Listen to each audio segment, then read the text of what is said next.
Luis del Pino es Radio Libertad. La Generalidad de Cataluña confirma la creación de su propio cuerpo diplomático denominado Cuerpo de Acción Exterior y de la Unión Europea, tras publicarse en el Boletín Oficial del Estado.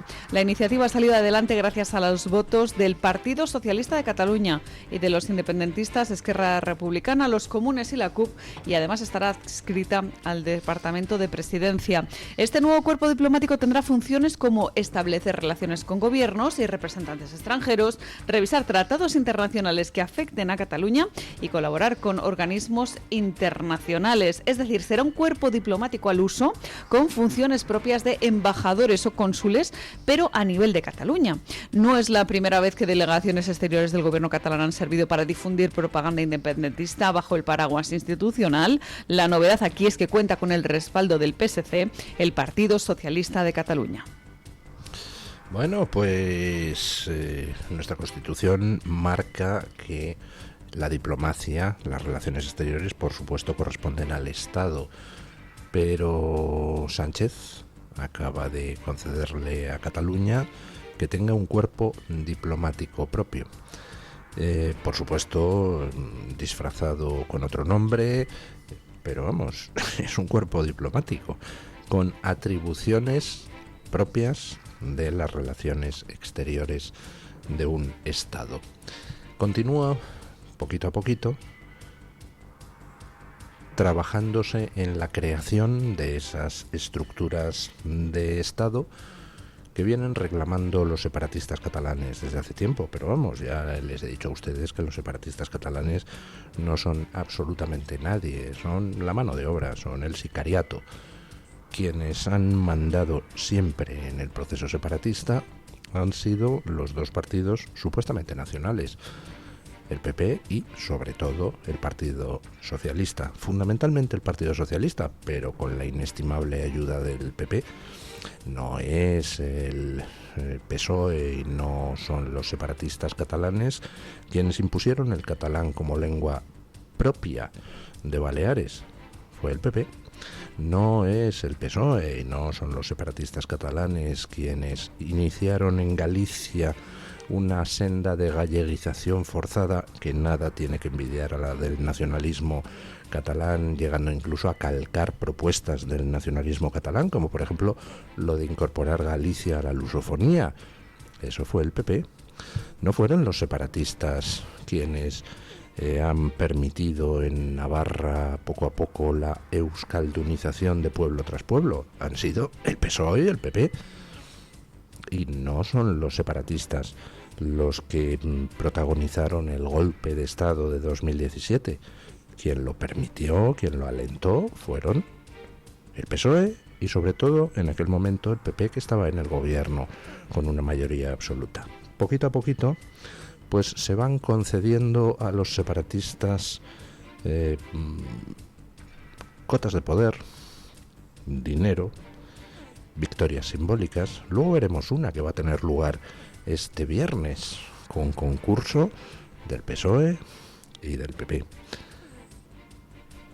Nos enteramos de que ahora Cataluña pues tendrá sus embajadores. Ya sabíamos que tenía embajadas y que tenía encargados de las embajadas. Ahora se dota de un ropaje institucional a todo el tinglado diplomático catalán, que no es un invento de Sánchez, viene de antes. Y les recuerdo que antes de Sánchez había un señor en Moncloa que se llamaba Rajoy, del Partido Popular con mayoría absoluta. Y ni Rajoy ni Sánchez han desmontado el tinglado diplomático de Cataluña. Es más, lo han consentido con la mayor de las naturalidades. Y ahora, pues bueno, se da un pasito más. Se le dota de una cobertura institucional con un organismo pues similar a un Ministerio de Asuntos Exteriores dependiente de la Presidencia de la Generalidad. Pues nada, pasito a pasito. Bueno, una noticia peculiar.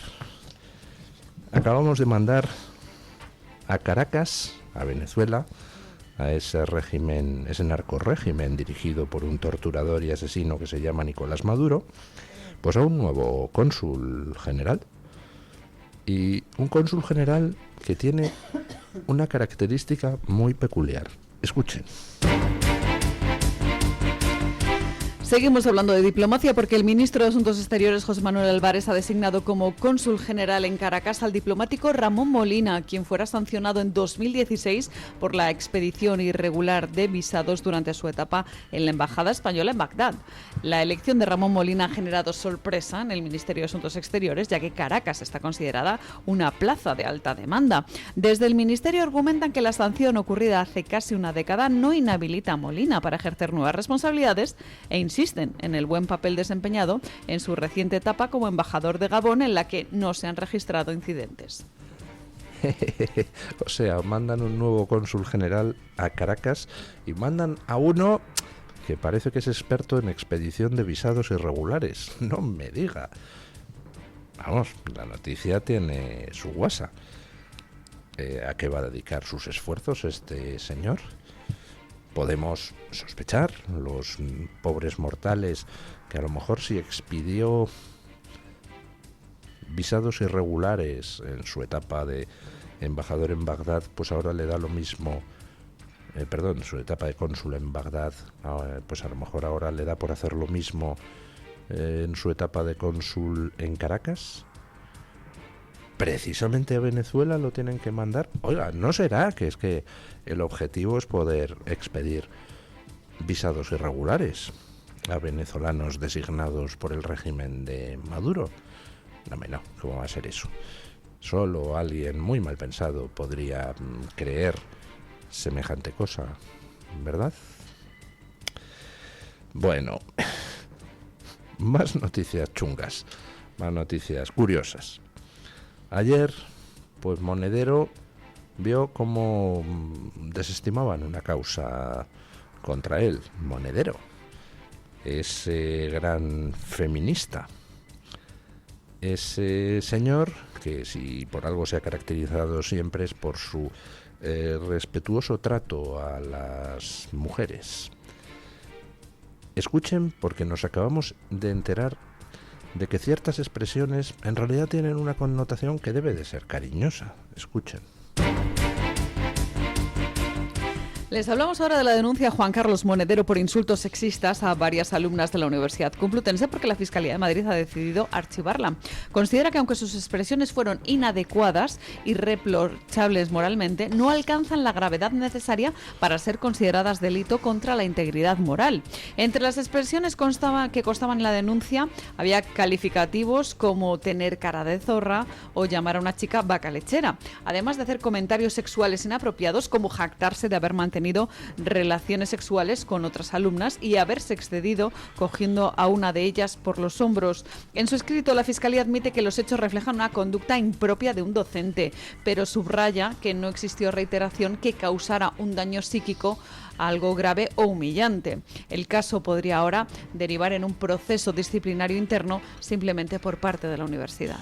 O sea, que decirle a una chica que tiene cara de zorra, pues no es algo inherentemente humillante. Solo si se lo hubiera llamado 16 o 17 veces, entonces ya habría habido reiteración. Jactarse delante de las alumnas de haber mantenido relaciones sexuales con alumnas tampoco tiene ningún tipo de reproche de carácter penal. Vamos, que si es usted perteneciente a algún partido de izquierda, pues tiene barra libre para insultar a sus alumnas con expresiones, pues hombre, yo calificaría de machistas. En mis tiempos se hubieran calificado de machistas esas expresiones, pero si es usted de izquierda, entonces no, son inapropiadas, pero en fin, tampoco merecen un reproche penal. Y este es el mismo gobierno que movilizó a la Fiscalía de Odio cuando unos chavales en un colegio mayor, de acuerdo con unas chavalas en el colegio mayor de al lado, se intercambiaron canciones obscenas. Entonces aquello hizo que se movilizara la Fiscalía de Delitos de Odio. Ajá, pero Monedero puede decirle a una alumna que tiene cara de zorra. Y eso, hombre, en fin, es inapropiado, pero eso no constituye un trato, en fin, denigrante, ni vejatorio, ni nada por el estilo. Bueno, ¿de quién depende la Fiscalía? Pues eso, me gustaría saber quién es el fiscal o la fiscala que se ha encargado de este caso y que ha decidido por su cuenta y riesgo o por instrucciones de arriba que este comportamiento de Monedero no tiene reproche penal ninguno y que ahora se tiene que solventar, pues hombre, bueno, que le abran un expediente interno en la universidad, que por supuesto, como está tomada por ellos mismos, pues quedará absolutamente en nada. Monedero es un señor peculiar, es un señor que siempre termina escapando de todo tipo de reproche penal, pues por cosas sorprendentes. Por ejemplo, este señor es el que recibió más de $400.000 del Banco del Alba, un chiringuito montado por el gobierno venezolano. Se suponía que para tener ahí pues una especie de banco que diera servicio a los países bolivarianos de Sudamérica, etcétera. Y le hicieron a este hombre una transferencia, me parece que fueron $425.000. Al final, ¿qué pasó con aquello? Pues que esos $425.000, además, no los había declarado. Y entonces el gobierno del Partido Popular, por aquel entonces, le permitió a Monedero pues presentar una complementaria. Se fue de rositas. Nunca dio explicaciones Monedero de por qué había cobrado ese dinero del Banco del Alba, o mejor dicho, dio unas explicaciones escuetas donde vino a decir que le habían encargado un estudio sobre la implantación de una nueva moneda bolivariana. Claro, aquella explicación pues era absolutamente ridícula.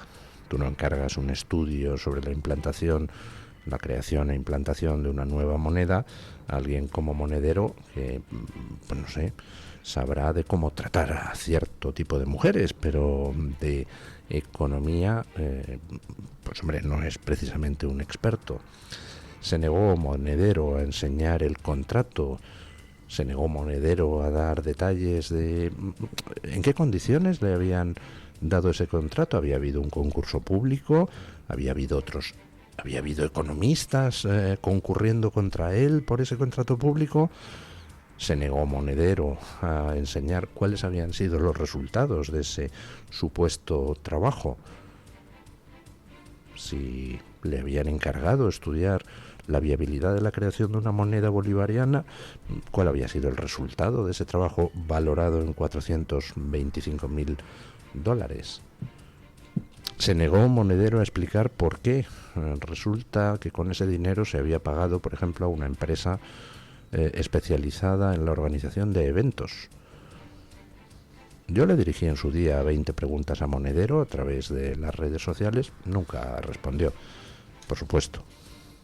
Aquello, pues todos sospechamos lo que era financiación ilegal para la creación de un movimiento político aquí en España. Ahora Monedero, igual que se fue de rositas con aquello, pues se va de rositas con sus insultos machistas a alumnas y con sus comentarios de carácter sexual claramente inapropiados. Y se va porque la Fiscalía dice que no ve, en fin, bueno, no está bien decirle a una chica que tiene cara de zorra, pero no exageremos, no es para tanto, dice la Fiscalía. ¿Quién ha dado la orden a la Fiscalía de comportarse de esa manera? ¿O ha salido del interior del fiscal o la fiscal? En fin. Bueno, hoy tenemos manifestación contra el gobierno. Manifestación delante del Ministerio de Agricultura. Manifestación convocada por las asociaciones agrarias. Los agricultores españoles vuelven a salir a la calle. A las 12 del mediodía comenzará una concentración frente al Ministerio de Agricultura para denunciar la situación del sector cerealista y está convocada por las principales asociaciones, Asaja, COAG y UPA. Los agricultores protestan por la caída de precios, el aumento de costes de producción y la entrada de grano procedente de países como Argentina, Brasil y Ucrania. Las organizaciones agrarias critican además que las políticas impulsadas desde Bruselas, como el Pacto Verde Europeo, están agravando la situación.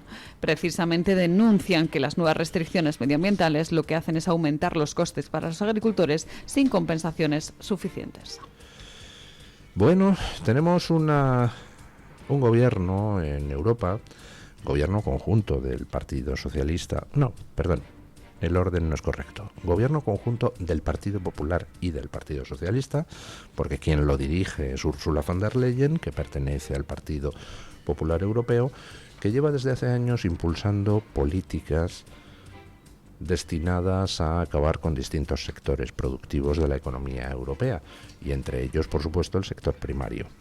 Las normativas, reglamentaciones, leyes, pactos que buscan hacer cada vez más difícil y más inviable la actividad económica en los sectores agrícola, ganadero, pesquero, pues son constantes. No se ha terminado de implantar una medida que viene a fastidiar la vida a agricultores, ganaderos o pescadores cuando ya se está trabajando en la siguiente vuelta de tuerca. Solo ha habido un momento donde ha parado el acelerón, que fue cuando se presentaron todos los agricultores en Bruselas y empezaron a quemar balas de paja delante del Parlamento Europeo. Solo entonces, pues bueno, se dio un poquito de marcha atrás. Igual que se dio una ligerísima marcha atrás cuando estalló el escándalo porque la Comisión Europea prohibió a los arroceros valencianos utilizar un determinado tipo de pesticida que, sin embargo, sí permitía en el arroz importado desde la India. Era tan obscena, tan escandalosa la aplicación del doble rasero, que en ese caso concreto, pues bueno, al final echaron marcha atrás. Pero vamos, continúan con sus pactos verdes, sus transiciones ecológicas, sus vamos a dejar de tener vacas porque se tiran purrunes y entonces hay CO2. Dice, oiga, pero si China está abriendo 2 centrales de carbón cada semana, o sea que es como si tuviera usted a millones de vacas ahí. No, da igual. El caso es destruir la economía europea. Y bueno, yo personalmente pienso que los agricultores, los ganaderos, los pescadores se quejan poco. Vamos, llevan aguantando año tras año, y poquito a poquito van cerrando explotaciones agrícolas, van cerrando explotaciones ganaderas, gente que se dedica al tema de la pesca lo va dejando, y cada vez son menos, y cada vez somos más dependientes de lo que importamos del exterior, lo cual estratégicamente es un suicidio. Si dependes desde el punto de vista de los alimentos del exterior, pues estás muerto. Ya eres subordinado del exterior, porque con cortarte el grifo te matan de hambre. Bueno, pues yo creo que se quejan poco.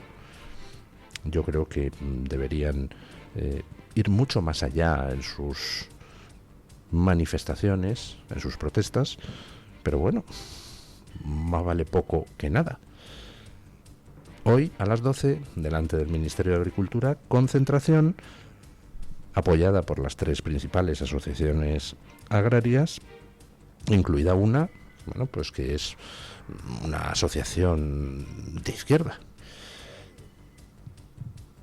La concentración es por un tema muy concreto, que es por cómo se está tratando al sector productor de cereales, donde, como está sucediendo en los demás subsectores del sector agrícola, se prima el producto que viene de fuera, mientras cada vez son mayores las trabas para quienes tratan de producir cereales dentro. Ahora mismo pues se importa desde Sudamérica, desde Ucrania, cereales que por supuesto allí están sometidos a condiciones distintas de producción y entran aquí mucho más baratos. Habría una manera muy simple de resolver todos los problemas, que sería no aplicar aquí al sector agrario restricciones que no se apliquen a los productos del exterior. Lo que pasó con el pesticida para el arroz valenciano. Oiga, usted puede prohibir o autorizar los pesticidas que le dé la gana, pero tendrá que ser para todos igual. Si un pesticida usted lo prohíbe porque es malo para la salud, entonces no lo puede permitir en el arroz que venga de la India. Y con respecto a las condiciones de producción de cereales, pues oiga, usted tendrá que garantizar que a los cerealistas de aquí se les apliquen los mismos criterios que se aplican a los cerealistas de otros países. Y si no, tendrá que poner usted aranceles para equilibrar el mercado y para que no compitan en desventaja los productores de aquí. Porque el sector de los alimentos no es un sector cualquiera. Si, por ejemplo, aquí hay productores de chupachús y resulta que en China se hacen los chupachús mucho más baratos, pues oiga, se siente, importamos chupachús de China. Porque en caso necesario, si China corta el grifo, pues bueno, nos quedamos sin chupachús, que importa un bledo. Pero con la comida no. Con los cereales no. Tiene usted que garantizar que tengamos una producción autónoma. Tiene usted que garantizar que si mañana hay un conflicto mundial, la población va a poder comer con lo que se produce aquí. Porque si no, estamos muertos. Bueno, a las 12 delante del Ministerio de Agricultura. Y de Europa nos llega una noticia, pues, que tiene su similitud con algo que ha pasado aquí en España hace ya bastantes meses. En Holanda, pues ayer cayó el gobierno. Escuchen. Terminamos este repaso a las noticias con la información internacional y les contamos que en Países Bajos ha caído el gobierno. El primer ministro Dick Schoof ha anunciado su dimisión tras la salida del Partido de la Libertad de Geert Wilders de la coalición de gobierno. Precisamente el fracaso de las negociaciones en materia de inmigración es lo que ha hecho que colapse el gabinete. Para Wilders, endurecer las leyes de inmigración era uno de los pilares de su programa político, motivo por el que ha decidido abandonar esa coalición de gobierno. Schoof ha criticado duramente la decisión de Geert Wilders y ha calificado de innecesaria e irresponsable. No obstante, ha anunciado que ejercerá como primer ministro interino hasta la celebración de nuevas elecciones. La crisis política desata un periodo de incertidumbre en la quinta economía de la Unión Europea, que se prepara para albergar una cumbre clave de la OTAN a finales de junio. Bueno, ya saben ustedes que aquí en España, pues el PP y Vox habían constituido distintos gobiernos autonómicos en aquellos lugares donde el PP no disponía de mayoría absoluta. Y llega un momento donde el Partido Popular pretende hacer comulgar a Vox con la rueda de molino del reparto de menas. El Partido Popular acuerda con el PSOE empezar a repartir menas, siempre pues de esa manera que suele usar el Partido Popular, que es ir metiendo a poquitos a su base social las cosas, las pildoritas que el PSOE exige. Y entonces dijeron, pues vamos a repartir a 400 menas. Que bueno, pues Castilla y León tocan 20 menas, no vamos a montar un lío por 20 menas, ¿verdad? Por supuesto, después de esos 400 vienen 4.000, después 40.000, etcétera, ¿no? Y Vox se plantó, dijo, ¿cómo que vas a repartir a 400 menas por España? Ni uno solo, los menas con sus padres. El PP dijo, pues los vamos a repartir, pensándose que Vox pues terminaría tragando, y lo que ordenó Santiago Abascal es salimos inmediatamente de todos los gobiernos. Y se demostró una jugada estratégica inteligente. Se mostró una jugada estratégica inteligente a pesar de las tensiones internas que indujo dentro de Vox, pues porque no podía uno dejarse enredar en esa trampa. Si entrabas en la trampa del reparto de 400, pues te quedabas sin argumentos para los siguientes 4.000. Así que Vox se plantó, salieron de los gobiernos, eso originó tensiones y hubo 3 o 4 personas que se largaron de Vox. Buen viaje. Y al final, ¿qué fue lo que pasó? Pues que se trasladó a la opinión pública 2 mensajes. Primero, Vox no está aquí para tener carguitos, ni para aferrarse al gobierno, ni si se traspasan ciertas líneas rojas, pues por supuesto Vox rompe los gobiernos y lo que haga falta. Y segundo, Vox se posicionó de forma coherente en el tema migratorio y a partir de ese momento le dejó el marrón al PP y al PSOE. Y es un marrón gordo, porque el tema de la inmigración preocupa y mucho a la ciudadanía española. Con lo cual, pues de cara al futuro, Vox se garantizó seguir creciendo, como están, por cierto, demostrando las encuestas. Bueno, pues en Holanda ha pasado 3/4 de lo mismo. Las elecciones últimas fueron ganadas por el partido de Geert Wilders, que está en el Eurogrupo de Vox en el Parlamento Europeo. No tenía mayoría absoluta, tuvo que pactar un gobierno y algunos de los socios necesarios para el gobierno dijeron que pactaban gobierno, pero sin Geert Wilders dentro. Geert Wilders aceptó, se puso a un primer ministro, digamos, tecnocrático para llevar ese gobierno de coalición de 4 partidos y se pactó un programa de gobierno. Y pasan los meses y una parte de ese programa de gobierno, una parte fundamental que es el asunto de la inmigración, pues no se hace nada de lo que se había acordado. Y entonces el partido de Geert Wilders lo avisa: oye, que os empiezan a ejecutar las medidas de control de fronteras y de deportación de inmigrantes ilegales o nos vamos del gobierno.